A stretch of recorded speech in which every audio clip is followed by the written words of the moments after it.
আসসালামু আলাইকুম রহমতুল্লাহ। আমরা এখন আছি এমন একটা জায়গায় যে এখানে লবণ উৎপাদন হয়। আপনারা দেখতে পাচ্ছেন যে আমাদের সামনে বিশাল জমি রয়েছে, যেখানে ছোট ছোট আকারে এখানে খণ্ড করে আলাদা করে দেওয়া হয়েছে। এখানে এই যে যে আমরা সাধারণ পানি দেখি, নদীর পানি, এগুলোর থেকে কিন্তু লবণের উৎপত্তি। মূলত এইগুলার থেকে তারা নিচই ক্ষেতের ভিতরে একটা পলি দেয়, পলির উপরে এই পানিটা রাখে। পানিটা রাখার পরে রোদের তাপের সাহায্যে কিছুদিন পরে এটা লবণে পরিণত হয়। তারপরে তারা এখানে ওই যে স্তূপ দেখা যাচ্ছে দূরে, ওই স্তূপের মতো করে ঘাড়ে করে, এখানে কোনো উন্নত কোনো সরঞ্জামের ব্যবস্থা নাই যেটার মাধ্যমে তারা এগুলো বহন করতে পারে।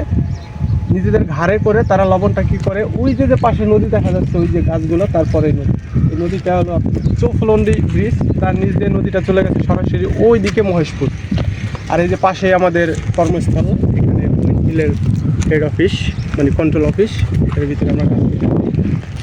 তো অনেক শুনেছি যে লবণ এখানে চাষ হয় কীভাবে, ভিডিওতে দেখেছি, বাস্তবে যে দেখতে পারবো এরকমটা আসলে কখনো আশা করি নাই। তাই আল্লাহর কাছে অশেষ শুকরিয়া যে আমরা এটা দেখতে পারছি। আর অনেক কিছুই আছে যে আমরা এখানে দেখছি যে আমরা আগে কখনো দেখি নাই।